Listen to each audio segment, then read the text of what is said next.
Hoy me desperté por primera vez. A mis 53 años había conseguido independizarme.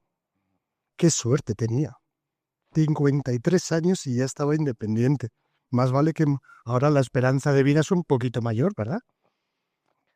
Y lo había conseguido por un módico precio, por 650.000 euros. Algo fácil de pagar, ¿verdad? Y lo iba a hacer muy cerca del centro de Madrid, donde yo vivía. Ahí en Alcalá, que llegas en media horita. En una gran urbanización, en un edificio Zebra. ¿Os suenan los edificios Zebra? ¿Todos iguales? Y lo había conseguido. Me alejaba de mi entorno, de mis padres. Y al despertarme, se me ocurrió hacerlo de siempre. Buscar la carnicería para comprar un poquito de chorizo Pamplona para almorzar, el pan y tomarme ese café con leche con churros. Ese cafecito en ese vasito de cristal, ¿os suena a los que sois de por aquí? Di varias vueltas, unas cuantas, por la urbanización ahí en Alcalá. No vi la carnicería. Esa que me conocía y cada vez que iba me preguntaba por mi madre enferma. Dije, bueno, pues iré a comprar el pan. Pero aún no había panadería. Estaba en una urbanización relativamente nueva, con lo cual seguramente este era el problema, ¿verdad? Que era muy nuevo. Y entonces empecé a girar, pero no encontré nada. Y dije, bueno, será cuestión de tiempo. Así que cogí el coche, me desplacé 10 kilómetros, pasé 17 rotondas y en las 18ª había un centro comercial. Ahí iba a comprar de todo. Y compré de todo. No era chorizo de Pamplona, era de Villava, pero estaba cerca. El pan no era el que me gustaba, pero bueno, estaba ahí y tomé el café con leche, pero ya no estaba en el vasito de cristal. La jodienda fue cuando fui a coger el coche. Me cobraron 7 euros por haberlo aparcado. Era cuestión de tiempo. ¿Cómo cambia Venancio, eh? ¿Cómo cambia?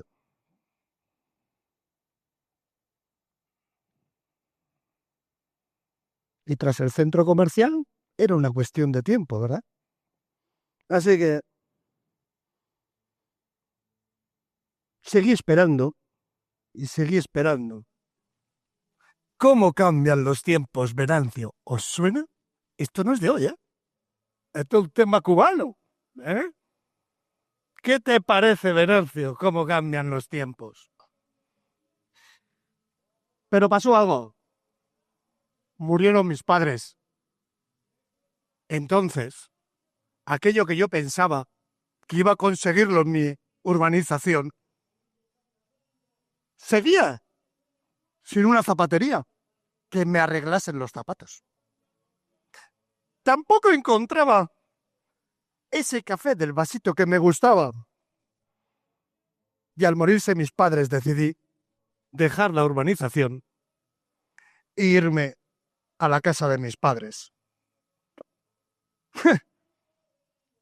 En la carnicería donde yo compraba el chorizo Pamplona, habían hecho un burriquín.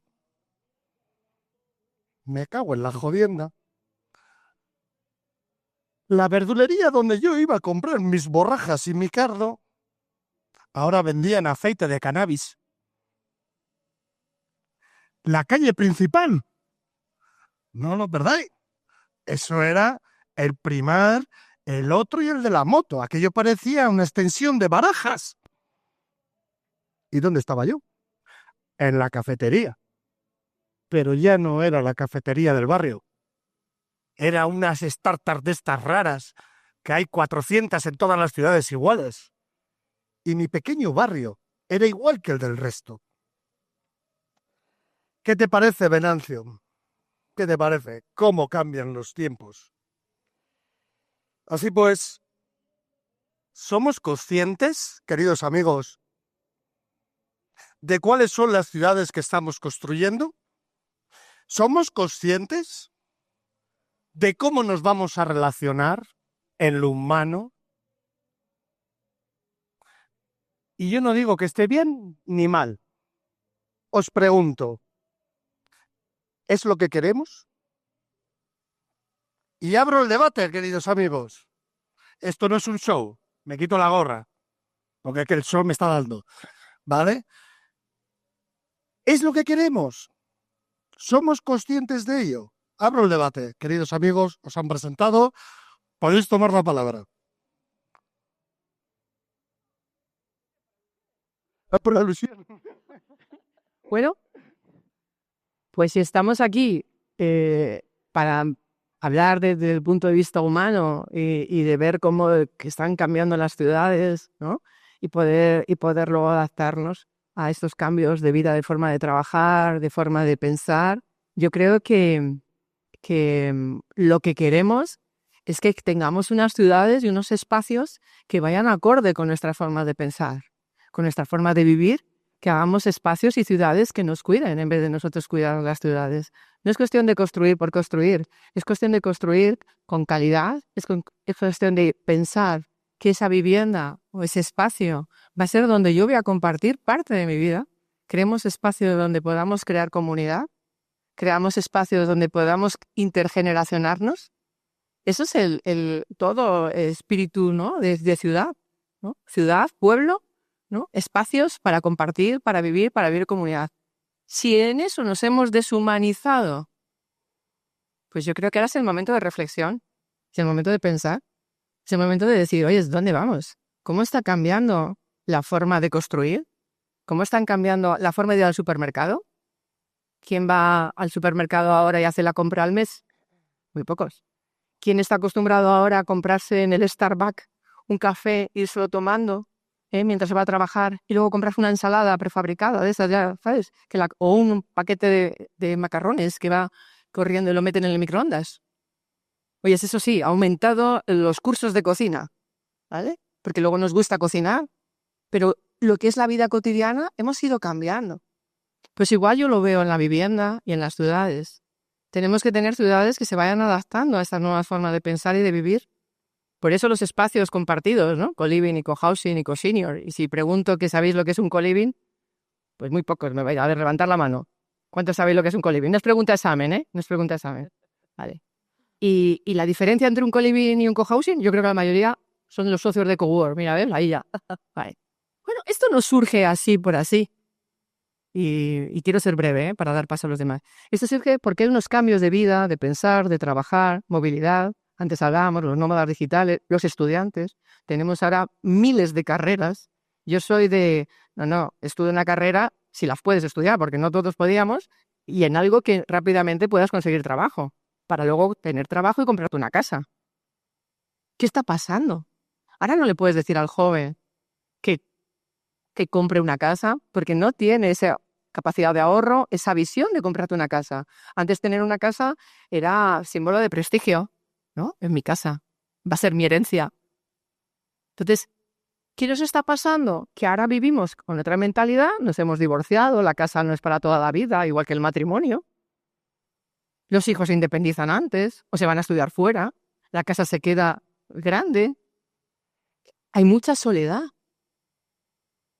¿Y a qué tenemos que hacer? Hoy pensemos en hacer ciudad o pensemos en hacer viviendas que integre zonas privativas, zonas comunes, que haya servicios y que haya comunidad. Yo creo que el impacto que tenemos que hacer y el momento que tenemos que hacer es de reflexión, de sociedad, de integrar el conocimiento de todos para saber la ciudad o el espacio donde queremos vivir. Ángela, que te veo con ganas. No, estoy pensando. Porque como además no hemos preparado nada y se trataba de tener aquí una charla informal sobre lo que surgiera, ¿no? Bueno, la ciudad es probablemente uno de los inventos más complejos de la humanidad.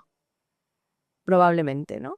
Y surgió como una respuesta lógica a unas necesidades vitales y sociales, a una economía, a unos asentamientos que se situaban en zonas que respondían pues a poder tener recursos, suministros de esos habitantes que podían de repente ser sedentarios y su forma física, los edificios, respondían a su vez a una jerarquía social que empezaba a montarse y que cada vez era más compleja y que respondía pues eso a los clanes, a la estructura social, ¿no?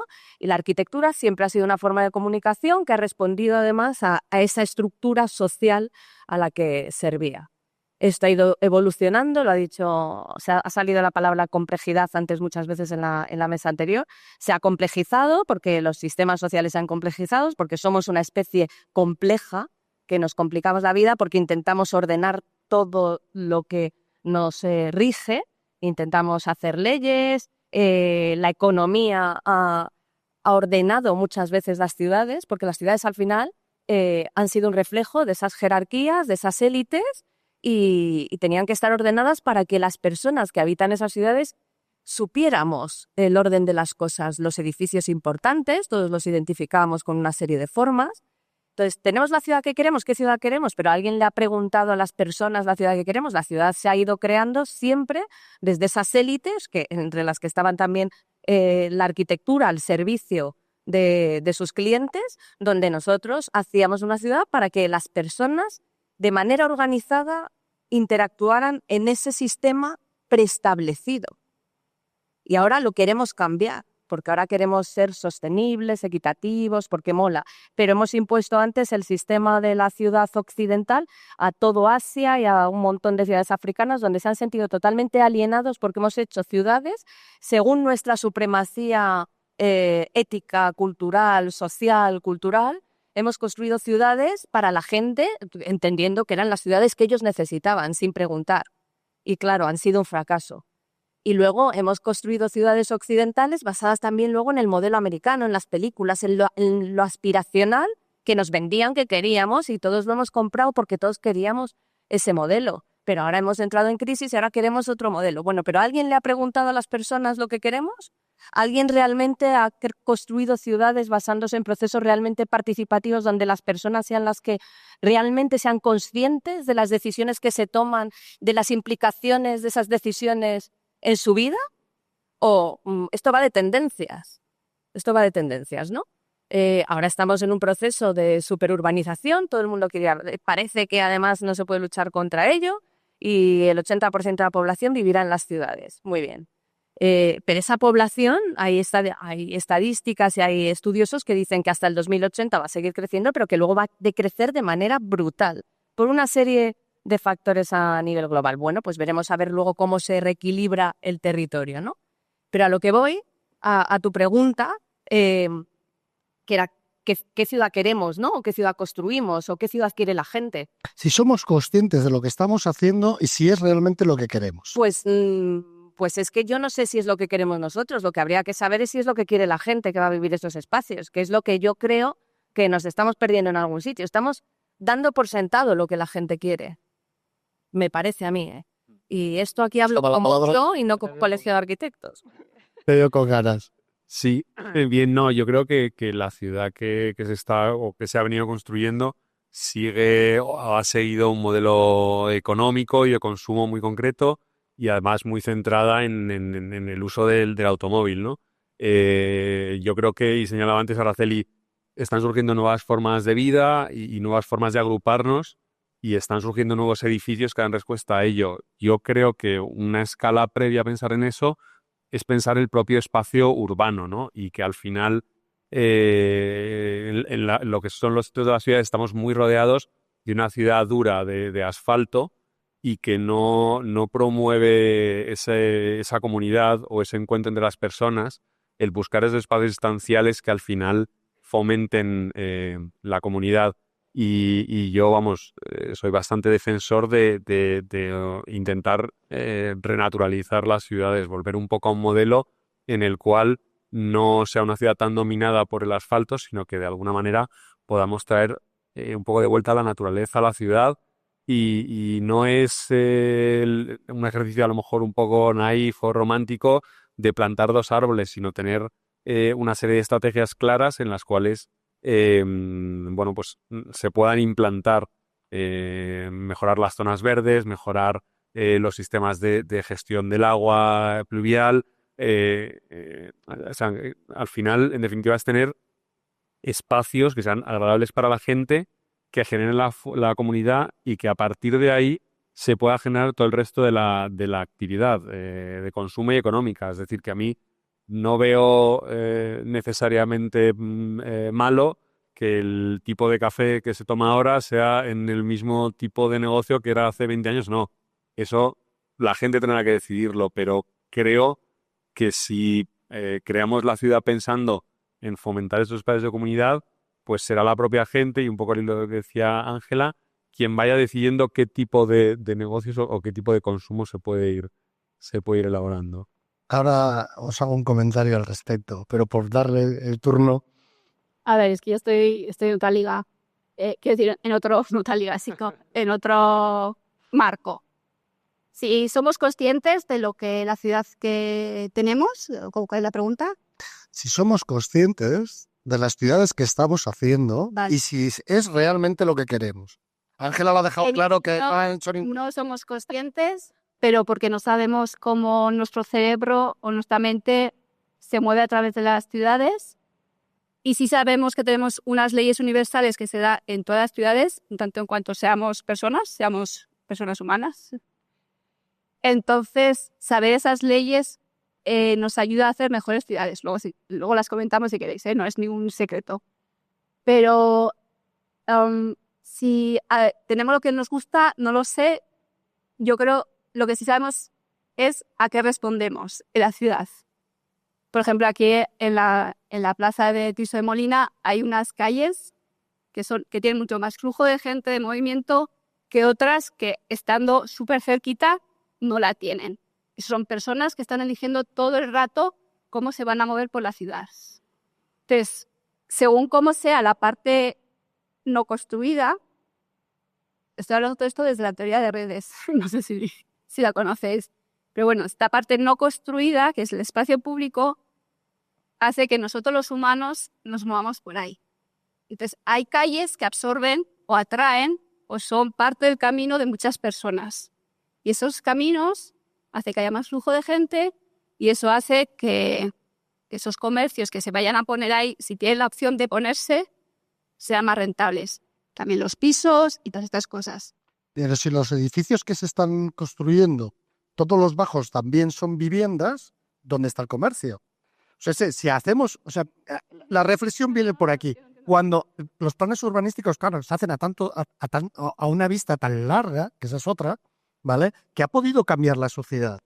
Entonces, yo desde fuera veo que hay, cuando tú haces un planeamiento, cuando tú defines cuál es esa urbanización, estás definiendo de alguna manera cómo se va a comportar la gente. No. No. Cambia, en mi opinión. Lo que cambia son las ideas, lo que hacen los arquitectos, todo el relato que se monta, eso es lo que cambia. Entiendo que cada época tiene como su relato. Lo que no cambia es cómo las personas nos movemos. O sea, nos gusta ir lo más recto posible, nos gusta tener la visión más larga posible y todo lo que ayude a eso, nos sentimos seguros y seguras sobre todo cuando hay más gente alrededor. Esas cosillas son universales.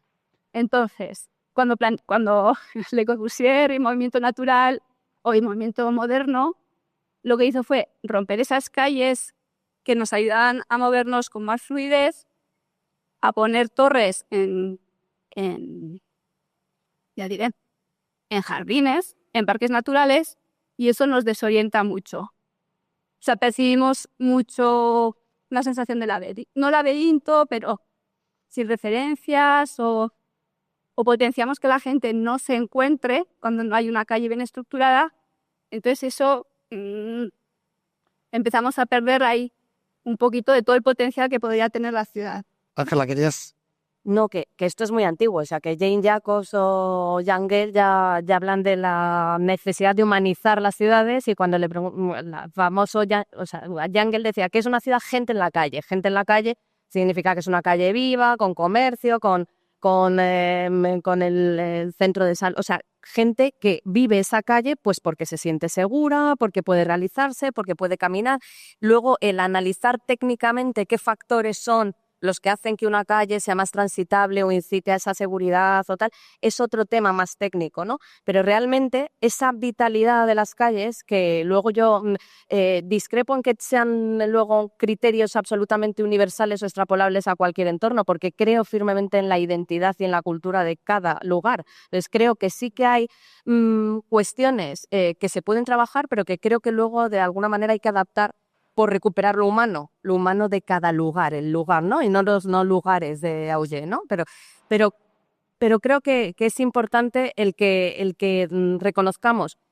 Por un lado, o sea, yo estoy harta de decirle a la gente, o sea, ¿por qué le tengo que decir a la gente cómo va a vivir? Bueno, vale, porque soy un técnico, porque sé que vas a vivir mejor si tienes estos edificios, si tienes esta luz, tal, pero es que hay que explicar las cosas. Entonces, es un poco a lo que me refiero, ¿no? No hay que imponer los criterios, hay que explicarlos, pero y nosotros tenemos que ser humildes y además repensar todos nuestros criterios de manera como mucho más colaborativa con un montón de gente que luego va a usar esos espacios para que realmente esos espacios sean vivos. No sé si me explico, pero creo que hay que romper un poco una lanza también por dejar de trabajar en nichos estancos y desde esas disciplinas cerradas, alejadas con la sociedad. Creo que tenemos que retomar el diálogo interdisciplinar y con las personas que son al final las que habitan, los humanos, ¿no? Que somos los humanos que habitamos esos espacios.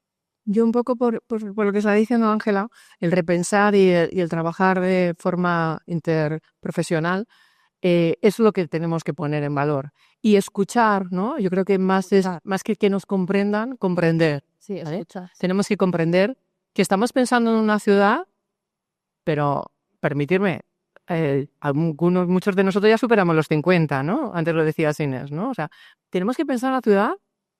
No que tuviéramos más de 50, sino que empezamos a pensar en ciudad, que tenemos que pensar en los jóvenes, en los millennials, en la generación Z, que sí que van al Starbucks, sí que van a ir al Starbucks, por eso hay más Starbucks, por eso hay más establecimientos. Entonces, pensemos en ciudad con la mentalidad de los que van a vivir a futuro. Ese es nuestro gran reto. Esa es la evolución de la sociedad. No pensemos, oye, o que a mí me guste vivir de una manera y no por eso voy a dar cabida a otras formas de vida. Ahí es donde está el reto, el pensar en futuro. Yo recuerdo que cuando se desarrolló el Plan General de Urbanismo, la modificación que hubo y que se aprobó en el 93, venía de un plan general lo llevo un poco a lo social, permitirme un poco y si hay aquí algún urbanista lo podrá explicar mejor, ¿no?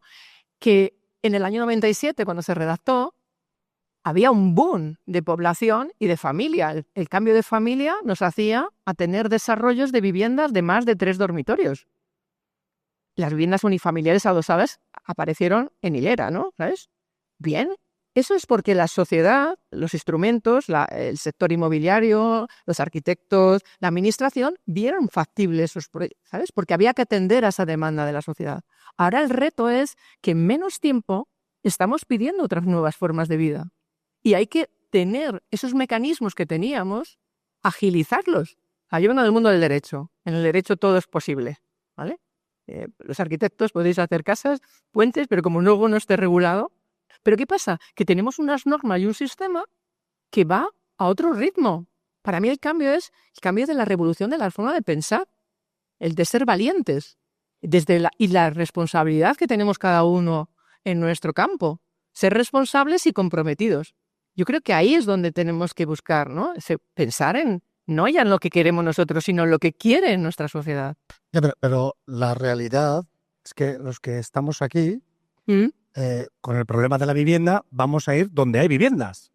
Y nosotros, el usuario final, no tiene la capacidad de elegir, me voy a esta urbanización que tiene este estilo de vida o me voy a otra que tiene este otro estilo de vida. Porque si ya tenemos un problema de oferta como para andar eligiendo, o sea, la capacidad que tenemos o que tiene el sector, digamos, técnico, arquitecto, urbanista, etcétera, etcétera, de influir desde fuera, y puedo estar equivocado y no está bien que yo ponga aquí mi opinión, es muy grande. Sí que es cierto que tiene un reto de dar una respuesta a algo que va a ocurrir a largo plazo y es complicado. Bueno, ¿no? aquí hay una cuestión que antes lo decía María José, yo no soy el responsable, pero es mi responsabilidad. Aquí volvemos también a los valores. O sea, el tema del crecimiento de la población En el año 2030 se prevé que Madrid tenga más de 7 millones de habitantes. En Inglaterra, Londres, 17. O sea, imaginaros la dimensión también. Esto no es de un día para otro. O sea, sabemos que la población aumenta. Entonces, hay que prever y hay que pensar, y no solamente en hacer casas, sino hacer en esa diversidad de forma. Hablo de las casas ahora, ¿no? En el sentido de, oye, tenemos que pensar en eso. Ujú. Y que las formas de desplazamiento son diferentes, los coches, todo. O sea, lo mismo que nos vamos adaptando en otros medios, también ahí. Y pienso que esa es la responsabilidad. Otra cosa. Según vamos hablando, ¿no? Van surgiendo como más ideas, ¿no? Que no se trata además solo de hacer más vivienda, que es una prioridad, es una necesidad. Además, viendo las previsiones, hay que anticipar, ¿no? Ahora estamos además en Madrid, ¿no?, inmersos en cambios normativos que pretenden incorporar la innovación, ¿no?, a la forma, a los instrumentos de gestión urbanístico, precisamente en una disciplina es que nosotros cuando los arquitectos, cuando los urbanistas, cuando la ciudad se construye con un cierto carácter de permanencia para perdurar un tiempo. Ahora se nos pide además que esa permanencia sea líquida. Es decir, la ciudad tiene que adaptarse, tiene que ser flexible, porque ahora la velocidad versus el tiempo son dos factores que se tienen que integrar en una nueva forma de planeamiento en la que seamos capaces de ir integrando modificaciones, flexibilización de usos, cambios de usos, cambios de criterios, porque la sociedad va muy rápido, van surgiendo nuevas exigencias y tenemos que irnos adaptando. Quería coger la palabra yo al rato. No, a mí me parece interesante lo que comentaba Araceli, o sea, y estoy totalmente de acuerdo que no tenemos que pensar en la ciudad, en los edificios a día de hoy o para resolver los problemas que arrastramos, sino a futuro, ¿no? O sea, ya pensando con esa mentalidad. Yo creo que, y en ese sentido, pienso que la normativa, más allá de la parte técnica de cumplimiento y de aprovechamientos urbanísticos y demás, quizá tendría que intentar ir un paso más allá en pensar en la calidad y en los espacios que promuevan tanto el bienestar de los usuarios como fomentar la comunidad, ¿no? Entonces, por ejemplo, se nombraba ahora la modificación del Plan General de Madrid, que ha introducido nuevas formas de habitar y que además de alguna manera premia o fomenta el que haya espacios comunitarios donde la gente pueda unirse y generar comunidad dentro de esos propios edificios. A mí se me quedó un poco corto, por ejemplo, en cuanto a espacios exteriores, como puedan ser terrazas, balcones y demás, ¿no? Yo creo que hace 6 años que estamos todos encerrados, pues la cantidad de nosotros que habríamos dado lo que fuera por tener una terraza, un mínimo algo, ¿no? Y evidentemente la manera en la que está regulado las terrazas, los balcones y demás, pues está pensado desde un punto de vista puramente de aprovechamiento de superficie, pero yo pienso que ya hemos tenido una serie de experiencias como para pensar, oye, en otras ciudades se regula de una manera diferente, se promueve el que haya esos espacios exteriores. Yo creo que con muy poco podríamos dotar a la ciudad, a las viviendas, a cada edificio de espacios de calidad al exterior, en contacto con al aire libre. Simplemente como computa. Claro, a eso me refiero. Entonces, son temas que a lo mejor a nivel normativo van lentos, pero que cuando decías, ¿cómo es la ciudad en la que quiere vivir la gente? Pues efectivamente no lo sé y fomentar procesos colaborativos nos ayudaría, pero pienso que hay una serie de bases comunes que creo que estamos todos de acuerdo en pensar, oye, pues yo creo que todo el mundo le gustaría tener como mínimo un balcón, ¿no? Y pienso que estas cosas desde la normativa pues se podrían intentar fomentar un poco más. Entonces ahí cogemos la palabra. No, yo quería comentar, a la hora de hacer ciudad, de construir los planes urbanísticos que son tan burocráticos, pretender que una persona o un grupo de urbanistas pueda adelantarse 20, o sea, adelantarse a lo que va a pasar o que va a querer la gente, o esta idea de ciudad que ellos van a promover, porque siempre que se promueve un desarrollo, están pensando en una idea de ciudad, están pensando en cómo van a ser las personas. Eso es ideología todo. Ideología no en sentido político, sino en lo que pensamos que va a pasar, pero en el propio, ese grupo de urbanistas que está planificando el futuro, aparte que es muy difícil planificar el futuro, casi imposible, no puedes estar marcando a nadie cómo va a vivir. y generalmente son ideas de ciudad que se han cometido muchos errores con mucha, muy buena voluntad, pero el error está ahí y hacen ciudades que no son humanas y son así. Entonces yo creo que tenemos un problema de método, tenemos un problema de pocas personas decidan sobre muchas personas lo que van a hacer y también, en mi opinión, tenemos un problema de normativas, regulaciones, burocracias, que aparte para el proceso constructivo y mucho,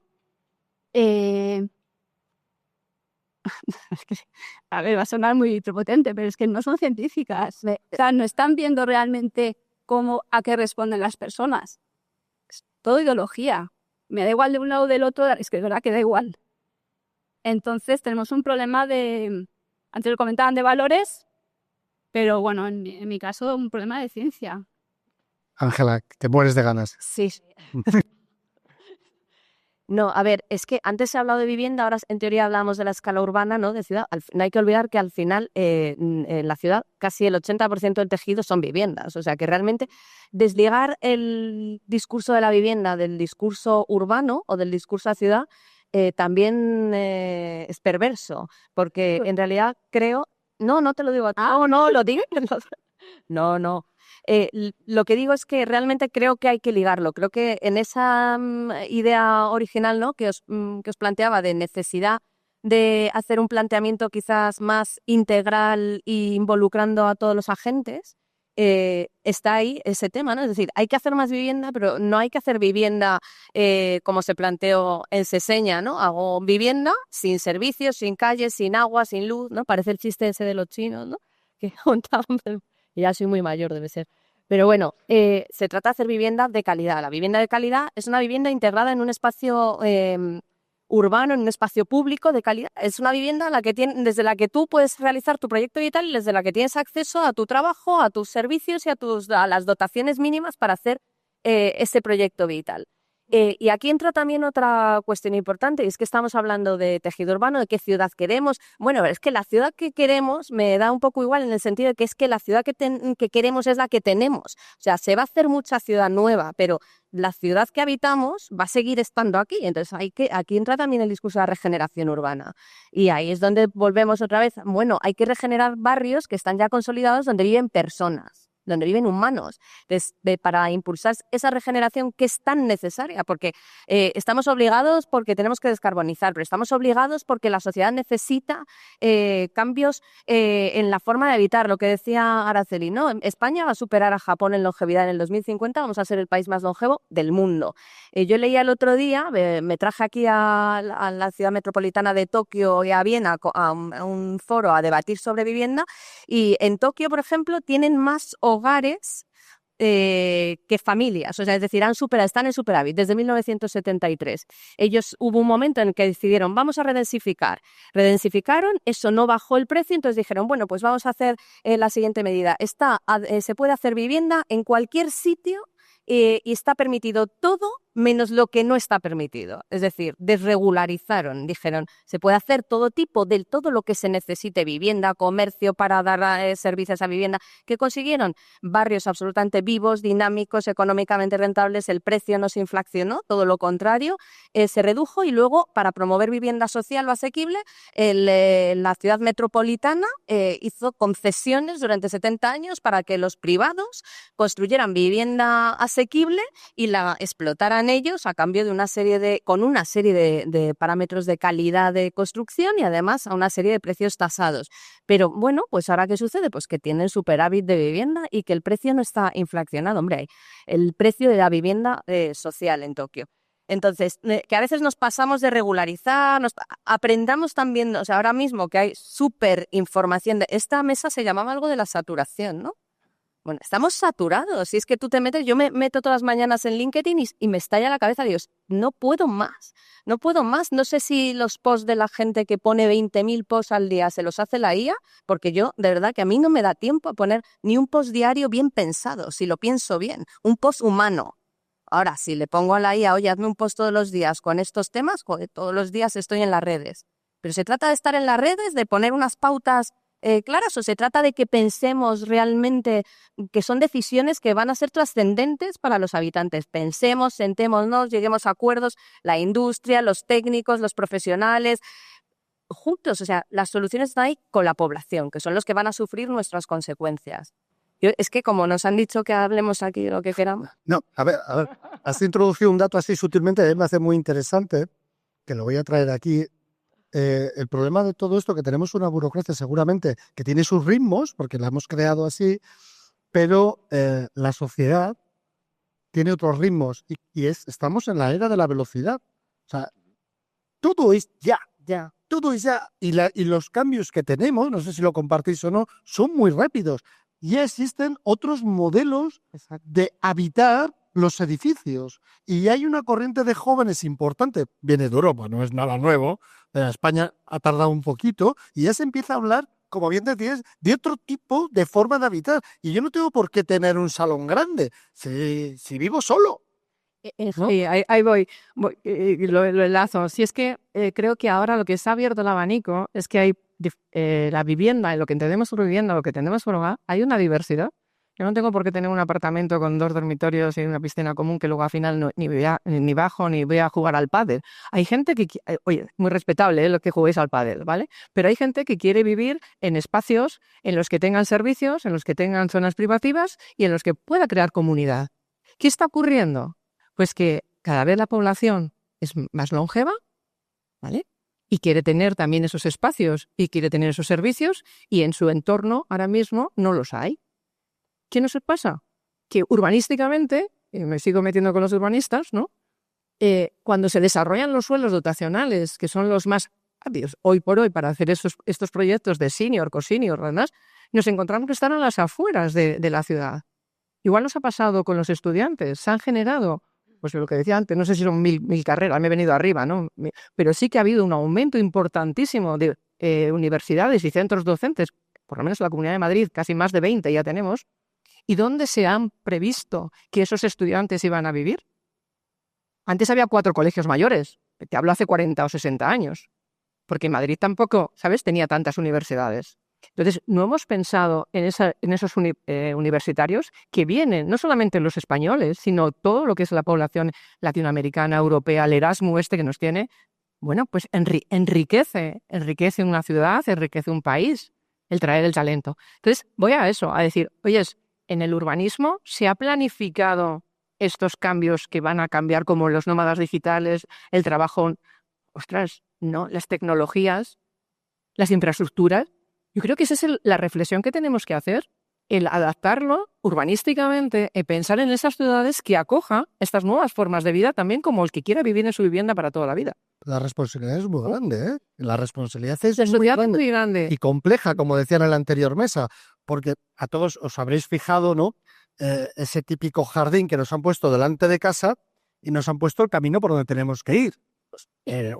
Estos somos como los animales. Hacemos la raya recta por donde nos conviene y se hace un camino artificial de tierra que no queda hierba. ¿Os lo estáis imaginando? Vale, esto lo podemos hacer en un jardín, pero en un edificio y donde tenemos ya todas las calles planificadas, plazas, encuentros, etcétera, etcétera, ahí ya la capacidad que tenemos de atravesar y marcar como el jardín es un poquito difícil. No, hay que ser creativos. Hoy estamos en un sitio muy transgresor. Esa transformación, hablábamos de suelo, bueno, pues sí, a lo mejor no hay tanto suelo, se tarda mucho, pero tenemos edificios que se pueden reconvertir. Lo que nos ocurre es que nos cuesta adaptarlo, nos cuesta adaptar. Hombre, antes decíamos, ¿no? Hay transformaciones en los Países Bajos de las iglesias que se convierten en bibliotecas o en bares, ¿vale? Estaciones de tren que se convierten también en hostel. Entonces, eso es ahí donde tenemos que también pensar en esa transformación, esa regeneración que antes decía Ángela, ¿no? Urbana, en el entorno de barrios que se regeneran. Y estos modelos de co-living, co-housing y co-senior, que hoy más de uno ya seguro que ya lo domináis cuando terminéis el día, eso es lo que también está fomentando. Queremos espacios no fuera de las ciudades. Yo quiero ser un co-senior, yo soy senior, y yo no me quiero ir a un co-senior a 40 kilómetros de Madrid. Me estás despegando de mi comunidad. Quiero quedarme en Madrid. ¿Dirías que con esa regeneración, que me parece fantástica, es suficiente para dar respuesta a la necesidad social? ¿O hay que seguir creando sin querer otras urbanizaciones? Aquí te ha hablado una india, ¿no? A mí el otro día Pablo Medina, que está aquí, me decía que los que somos visionarios, los que vamos por delante, somos indios y que tenemos en la espalda flechas, ¿no? Pues es lo que se trata, que seamos muchos que tengamos flechas por detrás. Hay que ser valiente, antes lo hablaban en la mesa anterior. Hay que ser valiente, hay que cambiar, hay que fomentar los valores cada vez más. Ahora yo creo que estamos en ese momento. ¿Qué decía? Digo yo. A ver, yo creo que hay que diferenciar, cuando hablamos de urbanismo, en la mesa, bueno, en la ciudad de urbanismo, lo que es espacio público y lo que es espacio privado. O sea, cuando hablamos de co-living, es espacio privado construido. Cuando hablamos de urbanismo y estamos hablando de bueno, yo siempre voy a contar mi libro, pero tiramos a estos flujos de gente. Entonces, para nosotros, cuando definimos espacio público es lo que deja el espacio privado. O sea, lo que deja la construcción, esa parte, que en los planos siempre dibujamos lo construido y no lo no construido, eso es lo que podemos conocer, cómo nos movemos, cómo funciona, y es esa parte. Entonces, todo el tema co-living, es dentro, sí que están relacionados. No, Sí. perdóname que te haga un aporte, ¿eh? Porque has llevado el co-living a privativo. Y yo te digo No, que me no, refiero a espacio construido. construido pero privativo. Bueno, ¿A qué le llamas privativo? El ta. que está dentro, no hablo de la forma legal, digo, hablo que está dentro de algo construido, de un edificio, ¿o no? Es un edificio, igual que es un Vale. bloque de vivienda, Lo que quiero pero también es público, puede llegar. En los Países Bajos y en Londres tengo referencias para dar y tomar, para poder hablar de los co-living affordable, ¿vale? Ya, Sociales. entiéndemelo. Vale, a lo mejor no. Es que cuando hablamos de urbanismo, tenemos que hablar de la parte no construida, que está delimitada por la construida. Luego puede ser público, privado, colectivo, individual, ¿sí? Yo vengo de más simple. No, digo porque también son muchas cosas. Dime. O sea, hablamos de co-living, luego hablamos de plazas, entonces es complicado. Sin más, entonces, en la parte pública, o sea, la pregunta de si regeneramos un barrio que podría ser un gueto, ¿cómo lo hacemos? Porque hay muchas regeneraciones que ahora está de moda, y que no digo que esté mal, que tienden a naturalizar, a ser más ecológicos que los ecológicos, pero no ha solucionado el problema real. O sea, al poquito que dejas de mantener eso, porque vale una pasta, se dará. Y hay otras calles, espacio público, calles, sin entrar en la parte construida, y sin entrar en los edificios. Intento entenderte. Sí, yo Y intento comprenderte. explicarme. Hay calles que se regeneran solas, o sea, que no tienen... Es más, dan dinero, no cuesta mantener. Y hay otras zonas que cuesta muchísimo mantener. Aunque parezca mentira, nos quedan 7 minutos. 7 minutos nos quedan para ir concluyendo. Me gustaría tener una última frase de cada uno de vosotros, y si alguien tiene alguna pregunta y Jorge me deja, ¿vale? La lanzamos. Yo ¿De quiero acuerdo? introducir una cosa, por favor. Sí. Así de... Quiero... se ha hablado mucho en la primera mesa y en esta también indirectamente de economía y de rentabilidad, ¿vale? Estamos aún anclados en el concepto de rentabilidad clásica, es decir, yo construyo y esa construcción tiene que ser rentable, el producto, ¿no? La vivienda. Pero yo creo que si de verdad hay que innovar y ser disruptivos, creo que tenemos que avanzar hacia una especie de rentabilidad sistémica del entorno construido. ¿Y a qué me refiero con esto? A que la regeneración urbana es rentable, a lo mejor no tanto de manera lineal, operación a operación, pero sí para la ciudad y para la ciudadanía en cuanto al retorno que tiene en generación de economía, en reducción de desigualdades, en reducción de gasto sanitario, por ejemplo, vinculado a la mejora de las condiciones físicas, mentales, la salud de las personas que ahí habitan. Y ese cálculo creo que no se está haciendo. Y no se está haciendo porque vivimos en una sociedad que está súper fragmentada. Los sectores funcionan de manera atomizada, sigue siendo difícil romper esos nichos. Las administraciones siguen funcionando de manera fragmentada.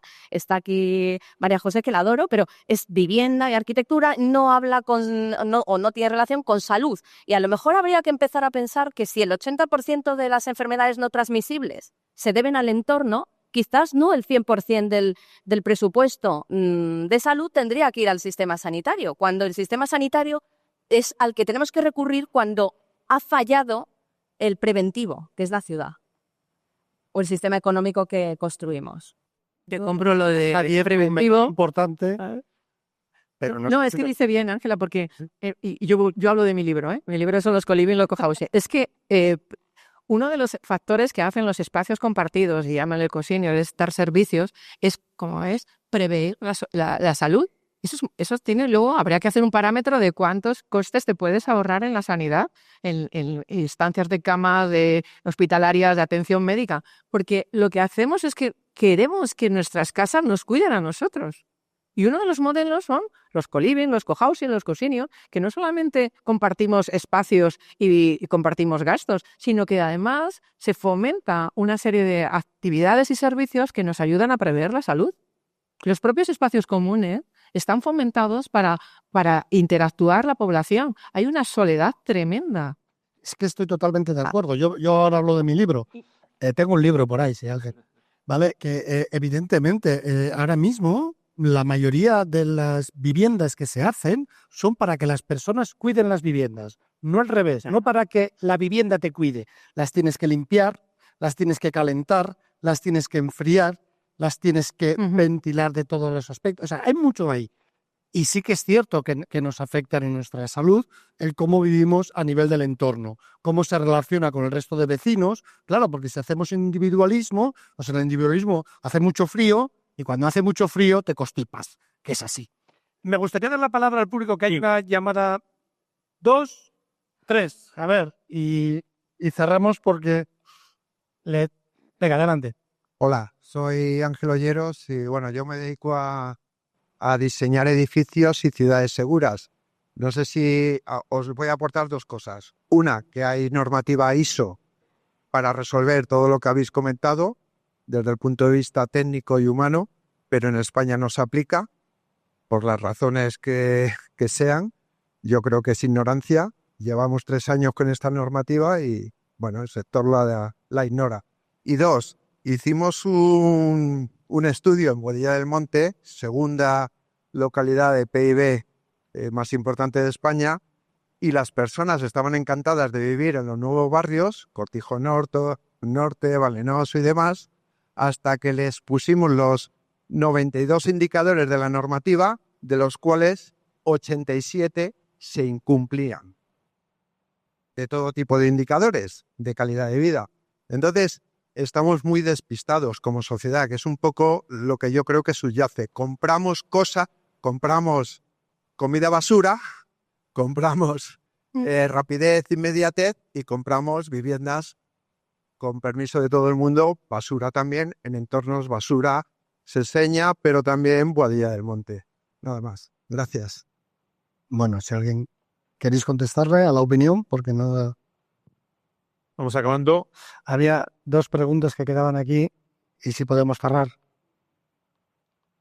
Vale, no sé si es pregunta o reflexión. Me gusta mucho lo que has dicho, Ángela, de los procesos participativos.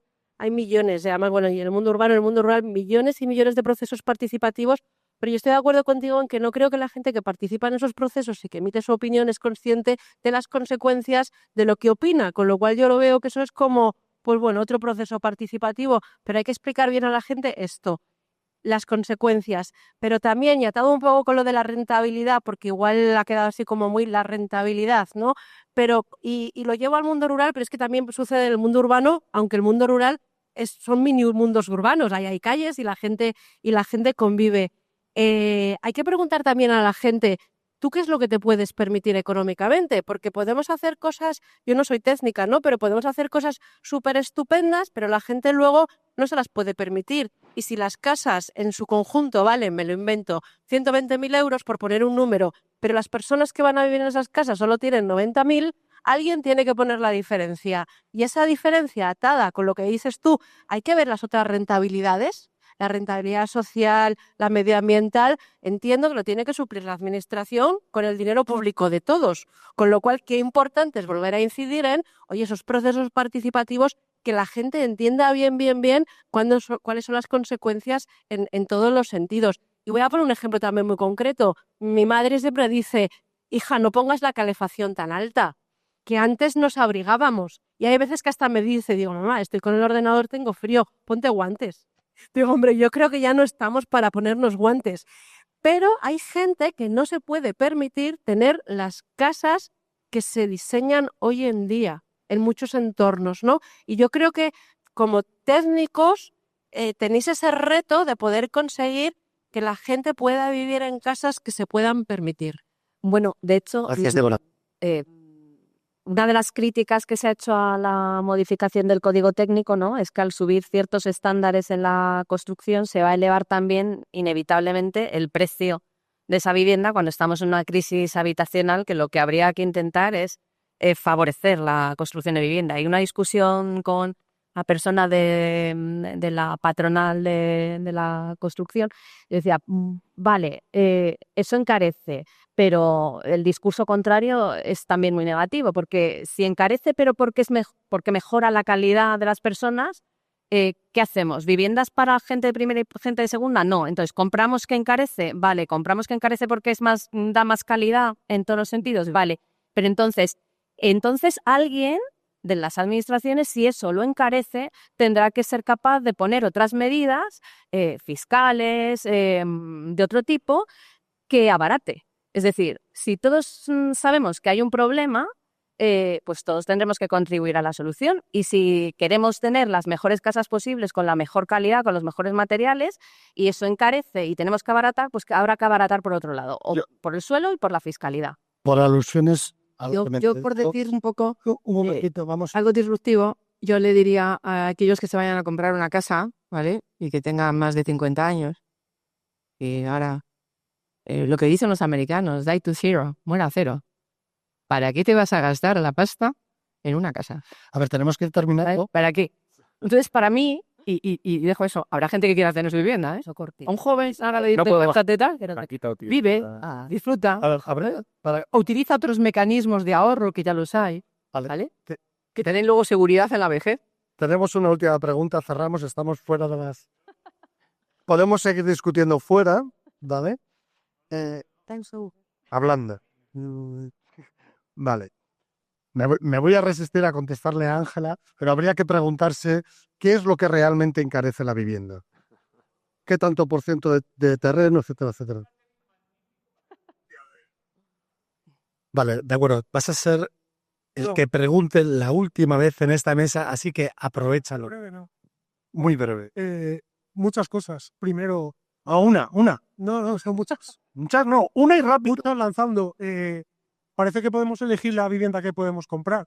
Y partimos de esa premisa. Esta premisa es errónea. Hablamos de productividad. ¿Qué es la productividad? Producir más con menos, con humanos o con máquinas. ¿O para qué hacemos esto? Decimos de preguntar. Preguntar a quién, si nadie puede elegir absolutamente nada. Si montamos Seseña y se llena Seseña, a nadie le ha preguntado qué es antes, la gallina o el huevo. No sé, creo que bajemos el debate, empecemos a hacer flexibilidad, empecemos a hacer, en China se hacen chatbots que son pruebas de cualquier cosa en un año y pico y si ves si funciona o no. Vivimos en la sociedad de los hechos constatados. Decía Antonio Catalán, si no sale el número no se hace. Y eso es lo que manda a día de hoy. Entonces, ¿cómo calculamos ese número? Vamos a empezar a computar las cosas bien. No computar solo el número absolutamente, oye, pues sí, a Antonio le sale el número y obviamente es un empresario. Es su definición la que tiene que hacer. Eso es lo que hace una empresa. Pero todo lo demás, entonces me parece que tenemos que ser flexibles, o sea, y pensar en cómo funcionan los que mueven el mundo, que te montan un Uber aquí y hacen a los taxistas moverse, que no se habían movido en 50 años, para hacerlo de otra manera. Ahora me cortan a mí. Pero bueno. De verdad, soy flexible, pero me sabe mal. No, te puedes hablar. Y luego hay muchas cosas. Luego, Gracias, Antonio. Más vale que me echa un cable, es que él es el fuerte. Yo os voy a pedir solamente una frase, si sois capaces de hacer una frase cada uno de los ponentes que estéis en mesa para poder cerrar esta mesa y pasar a la siguiente. Pero una frase de 5 segundos, por favor. Exacto. Que va a aprovechar que dejáis un ratillo. Una frase. Para abaratar las viviendas, está muy bien que la calidad suba, está muy bien, eso está bien. Una manera puede ser que suba la edificabilidad, que eso se decide en los planes urbanísticos, es bajísima y responde a una idea de ciudad que, bueno, pues está ahí, pero no responde. Me callo. Gracias. Bueno, yo rescato una idea que se ha comentado al principio, que es que si lo que partíamos en esta mesa que es hacer ciudad y humanizar la ciudad, pues que no se puede tomar la parte, digamos, urbana del espacio urbano por un lado y lo que es la vivienda, la edificación por otro lado, sino que hay que intentar que todo vaya unido de la mano. Muchas gracias, Ángela. Retomando eso y el inicio, que si queremos que el urbanismo sea humano, tiene que recuperar esa visión integral de lo que significa la ciudad en su conjunto y todos los elementos que la componen. Muchas gracias. Yo pienso que el factor comunidad es importante. Si queremos ser felices, hagamos ciudades felices para los. Muchas gracias a los 4 y a los que estáis. Un pequeño descanso de 1 minuto y empalmamos. Estamos en la sala X. Esto antes tenía un sentido en la sociedad que éramos y ahora tiene otro sentido en la sociedad que queremos ser.